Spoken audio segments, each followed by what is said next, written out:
เข้าห้องเข้าห้องก็โมเลยว่าสิเตรียมผ่าตัดเตรียมเสร็จไว้ฟอกแล้วก็สั่นแล้วก็นบมือแล้วก็ว่าญาติแล้วบ่เฮ็ดว่าแบบภาษาบ้านๆเขาก็แบบย่อมตาย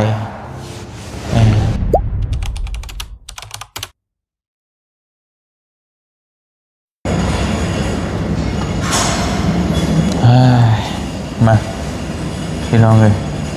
เปิดภาพมาวันนี้เขาก็อยู่โรงพยาบาลฟินมุกดาหารเนาะนี่แหละพี่น้องเลยมองอยู่มองเศร้าก็กว้างขวางสะอาดทางตูเมเพิ่นแกนอนพักผ่อนเติมเลือดไปแล้วถุงหนึ่งเพิ่นใส่ยาขาเสื้อให้แล้วก็นอนพักละบ่ฮู้ว่าสินใดเนาะว่ามือใดเพิ่นสิให้ออกก็ยังบ่ฮู้พี่น้องเลยตอนนี้ผ่านมาแล้วคืนนึงเป็นที่เรียบร้อยเนาะสบายดีเด้อพี่น้องกับทักทายสบายดีพ่อแม่พี่น้องสบายดี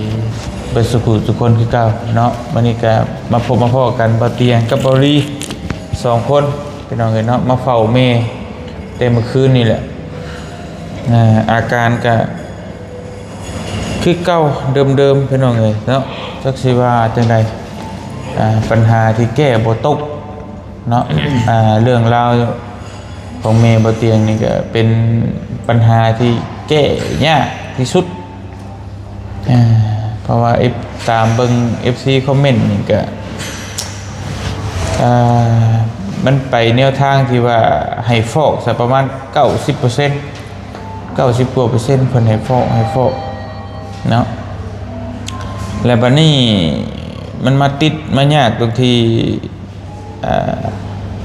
เมย์บ่เตียงน่ะเพิ่นบ่อยากฟอกเพิ่นยื่นคำขาดได้ว่าจังไดก็บ่ฟอกจังไดบ่เฮ็ดหยังทุกอย่างนะพี่น้องเนาะหมอแนะนำ2วิธี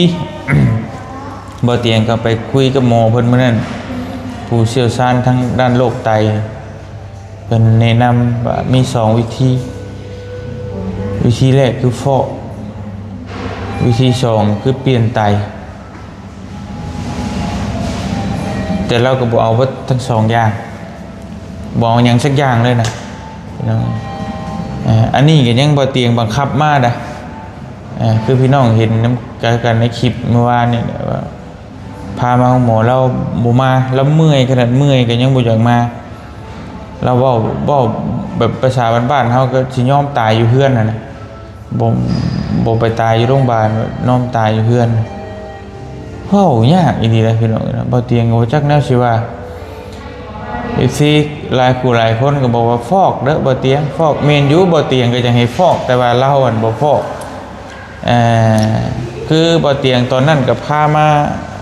จนเข้าห้องแหละเข้าห้องก็โมเลยว่าสิเตรียมผ่าตัดเตรียมเสร็จไว้ฟอกแล้วก็สั่นแล้วก็นบมือแล้วก็ว่าญาติแล้วบ่เฮ็ดว่าแบบภาษาบ้านๆเขาก็แบบย่อมตายกับบ่ย่อมฟอกบ่ย่อมอย่างนั้นนะประมาณนั้นนะวันนี้เขาก็เฮ็ดทุกวิธีทางแหละเพื่อจะให้มีอยู่นำเฮาได้โดนที่สุดนี่อย่างเพิ่นว่าดีเพิ่นว่าเศร้าก็หามาให้แม่กินเนาะแต่มันยากมองที่ว่าลาวน่ะบ่อยากไปชัยนะพี่น้องเนาะพอเตียงสิพาไป FC แนะนำมาก็หลายอยู่หม่องรักษาต่างๆคลินิกนู่นนี่นั่นแต่ว่าเราก็บ่ไปบ่ยอมไปเนาะบ่ให้ความร่วมมือแม่เนี่ยอยู่เฮาก็บ่จักคุมเฮ็ดปานพี่น้องก็มีแต่ฝืนแล้วบ่ให้หิวแม่หัวจิตหัวใจวายบ่ให้อีกแล้วก็เป็นโรคหัวใจโตว่าญาติมาสั่นมันเมื่อยว้อยๆเข้าบาดเดียวเลยนะแป๊บเดียวเฮาก็บ่จักคุมเฮ็ดพี่น้องเอ้ยบัดนี้คือแบบว่าถ้าสิบังคับเราไปแบบให้คิดสิมันเป็นหยังมาแบบเดี๋ยวเพิ่นสิโทษเฮานะว่าเป็นเพราะเฮาบังคับไปเดี๋ยวบ่จักคุมเฮ็ดมีแต่ว่ารักษาไปตามอาการนั่นแหละแนวใดมันที่ว่าเพิ่นเคยกินมันดีมันหยังก็ซื้อมาให้เรากินจนเบิดเท่าไหร่แสนบาทแหละพี่น้องนี่เนาะแต่ก็พอแต่ทุเลาจักสิเฮ็ดได้ใดเตียงก็ได้มีแต่รักษาไปแบบนี้แหละพี่น้องเอ้ยเนาะตอนนี้ก็ยังให้คำตอบบ่ได้ว่าสิแนวใดเพราะมันเป็นโรคที่รักษาได้ยาก แต่เป็นนิ่วเป็นยังผ่าตัดได้เขาก็ผ่าตัดออกก็ยังไข้อยู่เลยอันนี้มันคือไปห้องหมอใดเพิ่นก็แนะนำให้ฟอกประเด็นเมย์เพิ่นบอกว่าจะฟอกบัดนี้เอาก็จะสิเฮ็ดอะไรพี่น้องอยู่ในวงจรเดิมๆมาแล้ววนไปวนมาขอห้องหมอในเอาห้องหมอนี่ก็ยากอยู่จักสิเฮ็ดอะไร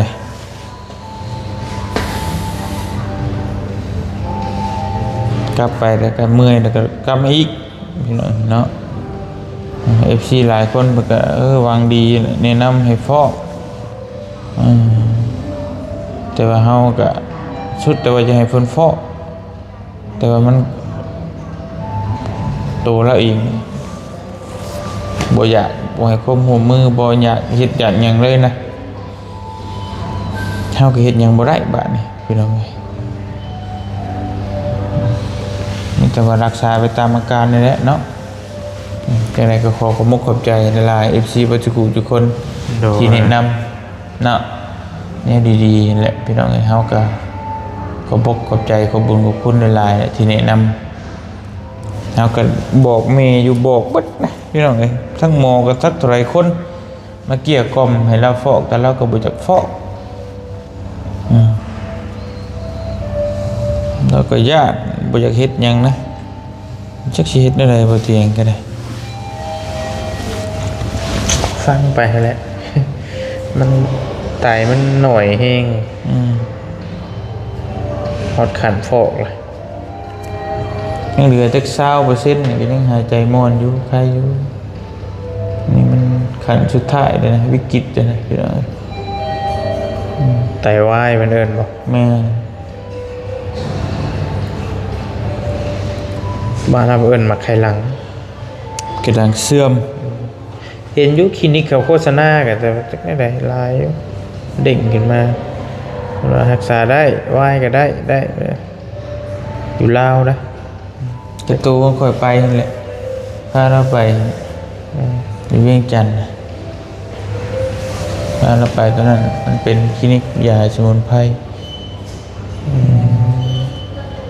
แต่ก็แทกถามเบิ่งหลายเพจแกอันเดียวกันเบิดอยู่หันเบิดเลยเบิ่นเดียวกันแต่ว่าก็เฮ็ดแยกมาหลายเพจโฆษณา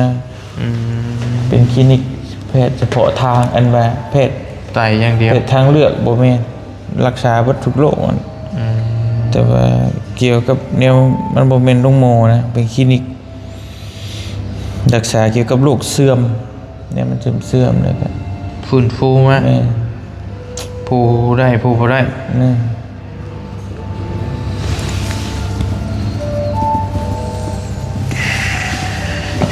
ได้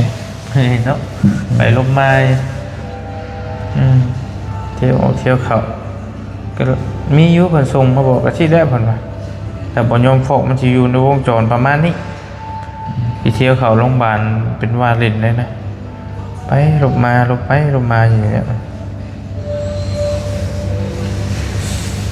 คิดจังได๋เฮาก็เนาะจะคิดอยู่ตาม FC บอกกันเนี่ยพี่น้องเอ้ยสิเฮ็ดนั่นได้ฟอกมันขี้โง่นะแล้วมันมีหลายคนเว้าระยะฟอกเรื่อยอาทิตย์ละ2-3 เทื่อฟอกแล้วก็บ่ดีบางคนเพิ่นว่าคนในบ้านฟอกหลายคนต้องมาบอกให้ฟังพยาธิบัด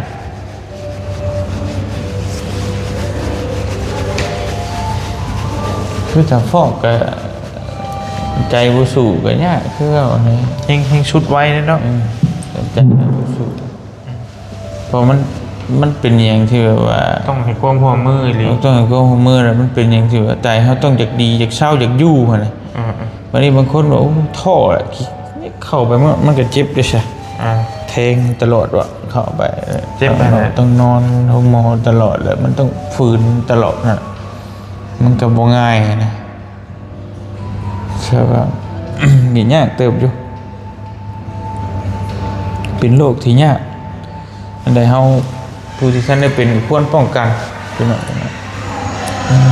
งดของเค็มของอีหยังกินน้ำละลาย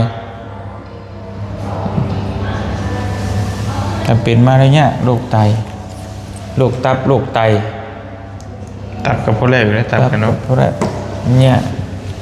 ตับแข็งนี่ก็เรียบร้อย ลำศอกลำใส่อหย่างเปลี่ยนตัดโตอหย่างก็ได้เบิดแต่ว่านี่เห็ดหยังบ่ได้เลย ได้แต่เปลี่ยนแค่หลังนี่ เปลี่ยนเนาะแล้วก็บ่เอาอีกสักอย่างคือย่านเบิดเลยน่ะอย่าว่าจะผ่าตัดใหญ่เถอะผ่าตัดใส่เส้นโตเส้นเทียมนี่แล้วยังบ่เอาจนได้ชั่วนี่โอ้ยบ่ได้แล้วยืนคำขาดได้บ่เอาบ่เฮ็ดได้ได จะเป็นลมเลยไปจังเนาะ แม่ ขนาดเป็นนั่นนะเบิ่ง บ่เฮ็ดหยังทุกอย่างเลยนะเฮาก็บ่จักทางพี่น้องเอ้ยบัดนี้บ่จักทางเฮ็ดว่าสิไปแนวใดสิไปแบบใด ตัน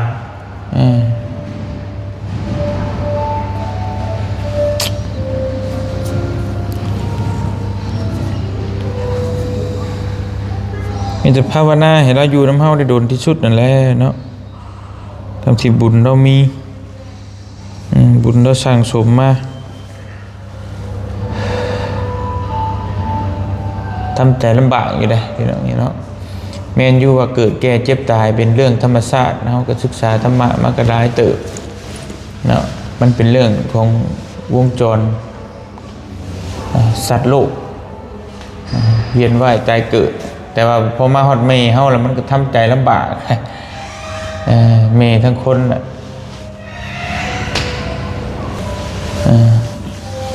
พอมาฮอดเมย์เฮาก็มันทำใจลำบากพี่น้องเนาะคิดมากกับอุกอังบ่จักคนสิเฮ็ดนะแต่ก็มันก็ท้อบ่ได้กับชีวิตก็สู้ไปแหละเฮ็ดได้เฮาสินั่งเงางอยอยู่กับบ่ได้จักสิเฮ็ดได้ไดเงินคำในค่าใช้จ่ายอีกพี่น้องเนาะยังเรียนหาเวียกหางานในมาแต่ละเทื่อก็ไม่นิดหน่อยเด้อ20,000กว่าบาทค่าใช้จ่ายเป็นเดือนหนึงมาเทื่อนึงก็ยังไข้เดือนหนึงเพิ่น2-3เทื่อก็มี นั่นก็เข้าคลินิกเมื่อจังหนีก็เข้าคลินิกอีกแค่นึงก็ได้จังไดมาพี่อาทิตย์นึงภายในอาทิตย์นี้มันสิไล่เรียกก็ฟอกแล้วนะเอาไปมาไปลบมาอยู่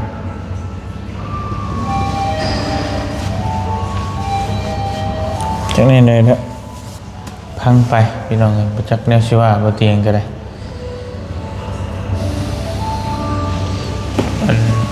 บัดผู้พ่ออันผัดบ่มีโอกาสได้ดูแลเลยตอนนั้นเราอุบัติเหตุแต่นี่เมย์ยังมีโอกาสได้ดูแลอยู่ผู้พ่อหันบ่เห็นหยังเลยตอนนั้นมันเสียมาเพิ่นไปฟังเรียบร้อยเลยตอนนั้นแก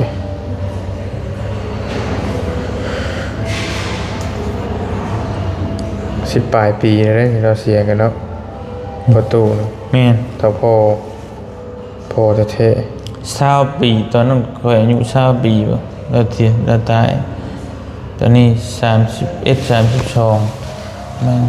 11 ปีละเนาะก็เติบหนึงอยู่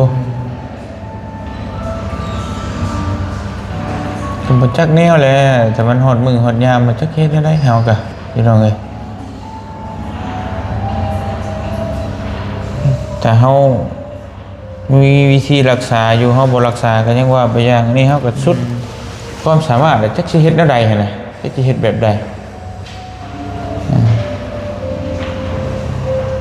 เพราะว่ามันมีวิธีรักษานะเฮาก็ยอมนะแต่มันแพงอยู่แล้วขายให้ขายหน้ามันก็ยอมแต่ว่ามันจักสิเฮ็ดแนวใด เราก็บ่ยอมรักษาเราก็บ่ยอมปิ่นปัวบ่จักบ่ยอมเฮ็ดหยังสักอย่าง ๆเราย่านอยู่ย่านนั่นย่านนี้แต่ว่าบ่ยอมเฮ็ดนะจะเข้าใจอยู่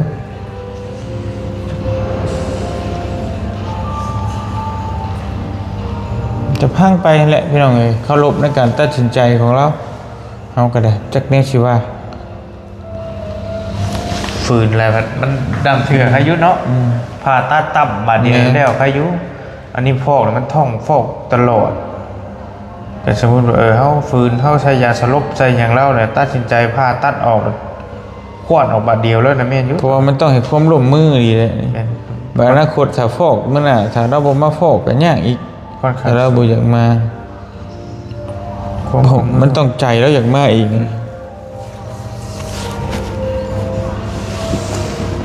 แค่นี้อยู่พี่น้องเอ้ย คันได้ฟอกได้ต้องฟอกตลอดเนาะ ตลอดชีวิต คันบ่ฟอกแล้วก็คือหูแหล้วที่ อืม ของเสียบอกซาโซ แม่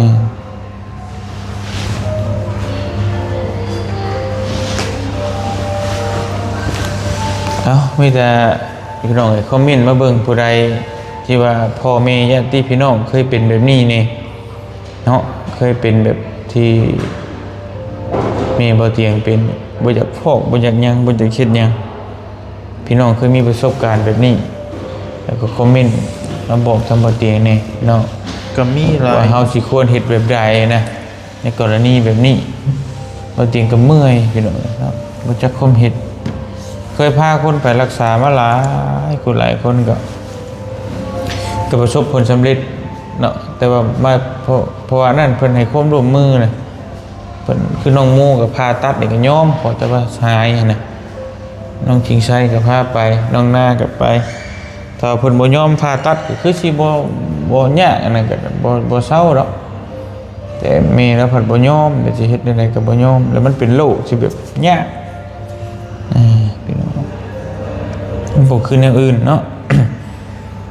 อย่างอื่นยังมันยากอยู่แต่ว่าเฮาก็ใช้ความอดทนพยายามก็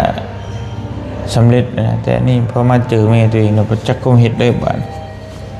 บ่เตียงครับพี่น้องแนวดีๆเนี่ยแพงๆเอาซื้อมาให้กินปึ๊ดเป็นอีหยังต่างๆยาสมุนไพรหรืออีหยังที่เขาว่ามันดีกล่องละ7-8,000 บาทบ่เตียงซื้อมาให้เรากินจนเบิด10ปุกเลยจักเฉพาะแต่ยาตัวเดียวนะเบิดแสนปลายในประตูอื่นอีกซื้อยามาให้เรากินเพียงเบิด2-3แสนนะแต่ก็ยังพอแต่ทุเลาสวมก่อนมันนักลงแล้วก็เนี่ยเนาะ ขึ้นอยู่กับอาหารการกินเพราะควบคุมบ่ได้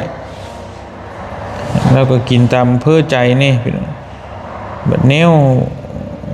วหมอแนะนำเราบ่กินลูกหลานเฮ็ดมาให้แล้วก็บ่กินเนี่ยบ่อยากชอบเปล่าเนี่ยยากไปวัดตัวนี้นะยากไปวัดทุกอย่างทุกอันพันแนวจะสิเฮ็ดได้ได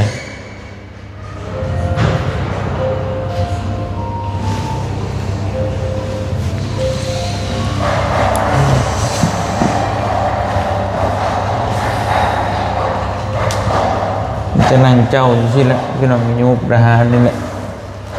อยู่ตรงข้ามบุรุมินสันเนาะก็พังเพิ่นว่าในใดก็ว่าตามนั่นแหละพี่น้องเนาะเพิ่นให้เมื่อก็เมื่อเพิ่นให้อยู่ก็อยู่ไปนี่แหละเฮ็ดแนวใดรักษาไปจนสุดขีดแต่เป็นแนวใดก็บ่จักความสิว่าเฮาก็สุดความสามารถ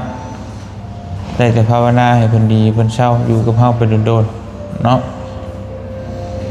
จากนั้นก็ขอขอบคุญขอบคุณขอมุกกับใจหลายๆ FC วัดสุขุทุกคนเด้อที่ให้กำลังแรงใจ